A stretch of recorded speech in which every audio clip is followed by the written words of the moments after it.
আসসালামু আলাইকুম সুপ্রিয় নবম শ্রেণীর প্রিয় শিক্ষার্থী বন্ধুরা, আশা করি তোমরা সকলে ভালো আছো।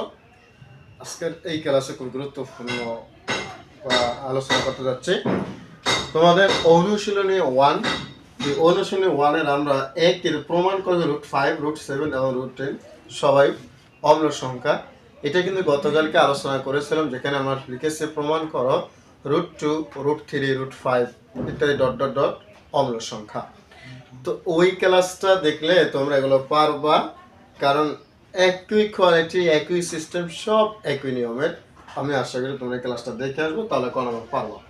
খ 2 নম্বর 2 এর কত বলছে 0.31 এবং 0.12 এর মধ্যে দুইটি অম্ল সংখ্যা নির্ণয় করো। তো এই অম্ল সংখ্যাগুলো নির্ণয় করা একেবারে সহজ, মানে তোমার মন মতো স্বাধীনতা। এখানে অম্ল সংখ্যা নির্ণয় করার বিষয়টা হচ্ছে তোমার স্বাধীনতা।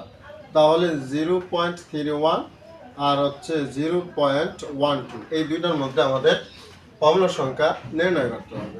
তাহলে দেখো, ধরি বা মনে করি বলে এগুলো হচ্ছে তোমাদের একেবারে স্বাধীনতা, ঠিক আছে? স্বাধীনতা অনুসারে অঙ্ক করতে হবে, কোনো ফেরা নেই। ধরি মনে করি প্রথম সংখ্যাটি বা এ সমান, দরকার নেই, ধরি এ সমান এই যে 31, খেয়াল করো এখানে 31 মানে কি, দশমিকটা বাদ দিলে হয় 31। তাহলে 31 এবং এই 12 মধ্যেখানে দুটি আমাদের সংখ্যা ধরতে হবে, খেয়াল করো। তাহলে আমরা এখানে নিতে পারি তোমাদের মন মতো, একেবারেই তোমাদের মন মতো, কোনো অসুবিধা নাই। আমি এখানে নিলাম ধরো 0.29002, আবার 0.002 এইরকম নিলাম, ঠিক আছে? এইভাবে যেতে থাকলো, সংখ্যাটা এখনো শেষ নেই। আবার আমরা লিখলাম b সমান লিখলাম 0. ধরো এই যে এর থেকে কি ছোট, এটা থেকে বড়, তো দোনার মধ্যে কিন্তু সংখ্যাটা আছে। আমরা এখানে লিখলাম ধরো 28 লিখলাম, তাহলে 0.02, আবার লিখলাম 0.002 এইভাবে ডট ডট ডট গেল। এইটাও একটা কিন্তু কি অম্লত সংখ্যা। এখানে তোমার আমি আবারও বলি, একেবারে তুমি মন মতো ধরবা, ঠিক আছে? একেবারে মন মতো, কোনো সমস্যা নেই। 31-এর ও এই 12-র ভিতরে থাকতে হবে, অর্থাৎ 31-এর ছোট, খেয়াল করো 31-এর ছোট, 12 থেকে বড়, দোনার ভিতরে কিন্তু আছে, 12 থেকে বড়, 31 থেকে ছোট, এই ভিতরে আছে। এই হচ্ছে তোমার বিষয়টা, কোনো ঝামেলায় ফেরা নেই, 32 নেওয়া যাবে না আর কি। তো আমরা দেখতেছি যে এখানে এ ও বি উভয় কি বাস্তব সংখ্যা এবং অম্ল সংখ্যা। তাহলে এখানে স্পষ্টত এখানে এ ও বি উভয় বাস্তব সংখ্যা, উভয় বাস্তব সংখ্যা, বাস্তব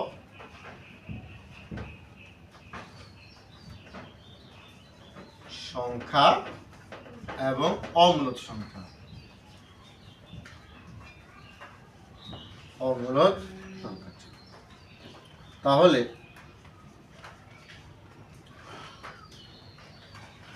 এর থেকে মানে এই মানটা 31 থেকে বড় এবং 12 থেকে ছোট, এই মানটা 31 থেকে ছোট, 12 থেকে বড়, এই মানটা 31 থেকে ছোট, 12 থেকে বড়। এবং আমরা লিখতে পারি প্রত্যেকে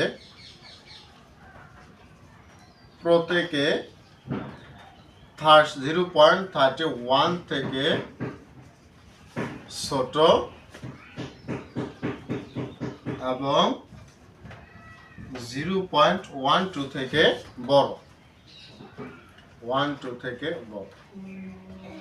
তাহলে আমরা লিখি সুতরাং, অর্থাৎ সুতরাং আমরা এখানে লিখতে পারবো যে 0.31 বড় আর 0.290002 ডট ডট ডট এইটা থেকে ছোট হচ্ছে 0.12।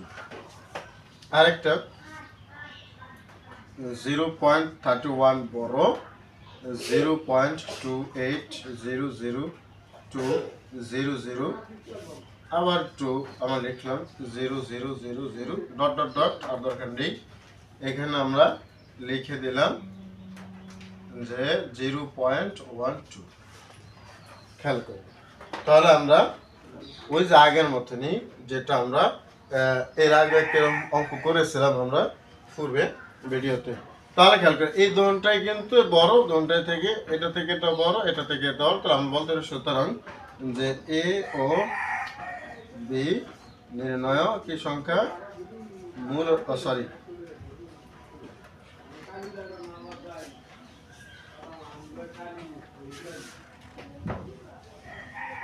তাহলে লিখতে পারি এ ও বি কে ভগ্নাংশ আকার প্রকাশ করা যায় না, সুতরাং আমরা লিখতে পারি এ ও বি কে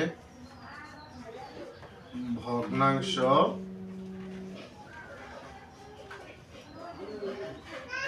আকারে প্রকাশ করা যায় না। যেহেতু ভগ্নাংশ আকার প্রকাশ করা যায় না, অর্থাৎ থ্রি আকারে কিউ আকারে প্রকাশ করা যায় না, সুতরাং এ ও বি অমূলক সংখ্যা আমরা বলতে পারি এ ও বি উভয় অমূলক সংখ্যা। অমূলক সংখ্যা বা নির্ণয় অমূলক সংখ্যা, এই দুইটা অমূলক সংখ্যা নির্ণয় করতে বলছে, আমরা দুইটা অমূলক সংখ্যা নির্ণয় করে দিলাম। এই ছিল 2 এর ক নম্বর প্রশ্ন অ্যান্সার সমাধান।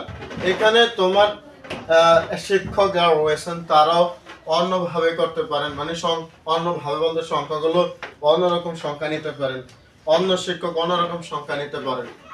যিনি মানে একক শিক্ষক একক সংখ্যা নিতে পারবেন, কোনো অসুবিধা নেই। এখানে সিস্টেম একই সিস্টেম, বাকি সংখ্যাগুলো বিভিন্ন ধরনের হতে পারে, কোনো সমস্যা নেই, বিভিন্ন ধরনের সংখ্যা হতে পারে, নির্দিষ্ট কোনো সংখ্যা নেই। এবার আসো খ নাম্বার। ক নাম্বার হচ্ছে 1/√2 এবং রুটের মধ্যে একটি মূলত অমূলক সংখ্যা নির্ণয় করো। তাহলে খ নম্বরে বলছে 1/√2, খেয়াল করো 1/√2 আর একটা হচ্ছে √2, এই দুইটির মধ্যে একটি মূলদ আর একটি অমূলদ নির্ণয় করতে হবে। তো এখানে বন্ধুরা 1/√2 এটার মান আমি একটু লিখে রাখছি, এটা ক্যালকুলেটরে ক্লিক করলে চলে আসবে 0.7071716, হ্যাঁ 0.70716, এটা ক্যালকুলেটর তুমি ক্লিক করলে চলে আসবে ক্যালকুলেটরে। আর আরেকটা হচ্ছে √2 সমান 1.414414, আর একটা 2135 আর রয়েছে কত 6210। এটা সংখ্যাটা আমি লিখে রেখেছি। তো এগুলো তোমরা যখন ক্যালকুলেটরে ক্লিক করবা, ক্যালকুলেটরে ক্লিক করলে কিন্তু এই সংখ্যাগুলো চলে আসবে, ক্লিয়ার? তাহলে একটু খেয়াল করো, এইখানে বলছে এ ও বি, প্রশ্ন বলছে যে এ ও এই 1/√2 এবং √2 মধ্যে একটি মূলত একটি অমূলক সংখ্যা নির্ণয় করো। তাহলে আমরা এখানে লিখতে পারি সুতরাং 1/√2 ও √2 এর মধ্যে বা মাঝখানে বা মাঝামাঝি, যেটা বলো মাঝখানে লিখি বা মাঝামাঝি যেটি লেখো, মাঝখানে একটি অমূলক সংখ্যা, একটি মূলদ সংখ্যা, একটি মূলদ সংখ্যা, একটি মূলদ সংখ্যা ধরি, আচ্ছা একটি মূলদ সংখ্যা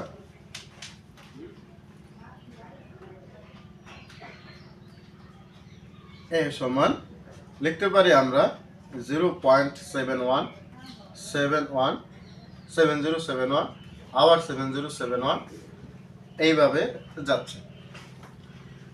একটা খেয়াল করো, বলছে যে 1/√2 ও √2 এর মাঝখানে আমাদেরকে একটি কি সংখ্যা নির্ণয় করতে হবে, মূলদ সংখ্যা নির্ণয় করতে হবে।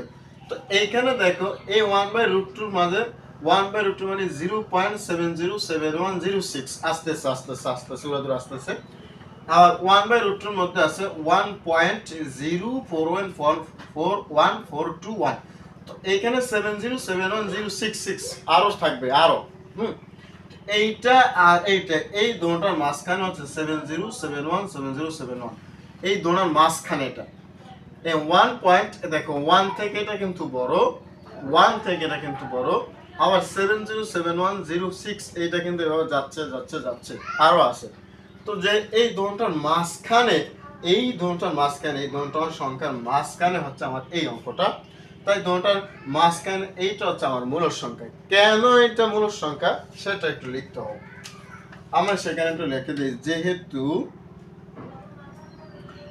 আমরা লিখতে পারি কোন সংখ্যা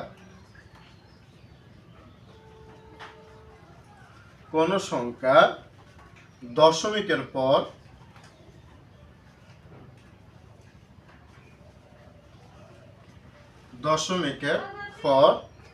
একই অঙ্ক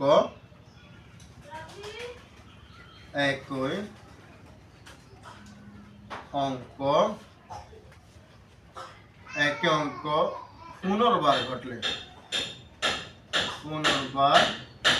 পুনর্বার মানে কি বারবার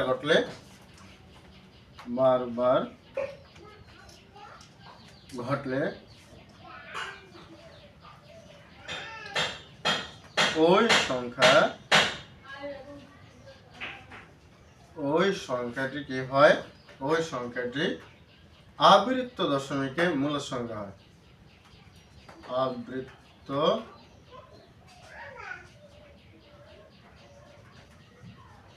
দশমিকে মূলদ সংখ্যা হয়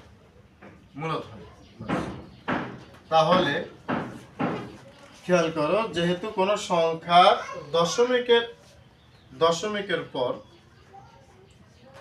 দশমিকের পরে একই সংখ্যা পুনর্বার ঘটলে মানে একই সংখ্যা যদি বারবার আসে দশমিক দেখো 7071 আবার 7071 এবার যদি বারবার আসে তাহলে ওই সংখ্যাটি আবৃত্ত দশমিকের মূলত হয় আর এটাকে আমরা লিখতে পারবো আবৃত্ত দশমিকের মতন যে 7071 বারবার আসতেছে 7071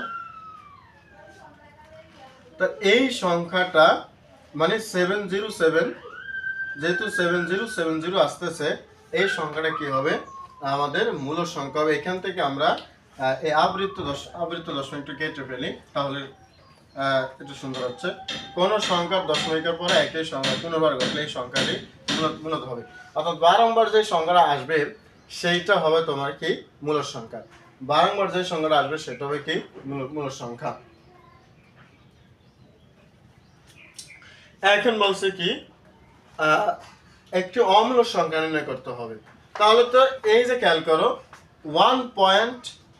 1.4142 এইটা তো এটার মধ্যে দেখো কোন সংখ্যা কিন্তু বারংবার আসতেছে না 414213562100 এভাবে আসতেছে তাহলে এইখানে কিন্তু আমার কোনো কি বারংবার কোনো সংখ্যা আসতেছে না তাহলে এখানে আমরা পাচ্ছি যে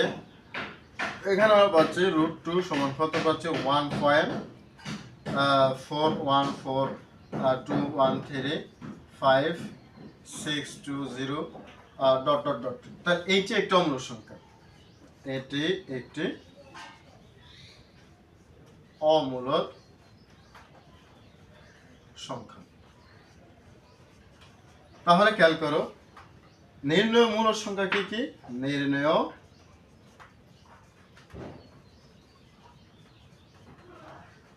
মূলদ সংখ্যাটা হচ্ছে 0.70717071 এভাবে যাচ্ছে আর অমূলদ সংখ্যাটা হচ্ছে 4142135620 ডট ডট ডট এভাবে যাচ্ছে আশা করি বুঝতে পেরেছো এই হচ্ছে তোমাদের 2 এর ক খ প্রশ্ন অ্যান্সার এরপর রয়েছে 4 5 এরপর যেগুলো আছে এগুলো খুব সহজ অঙ্ক ধন্যবাদ সকলকে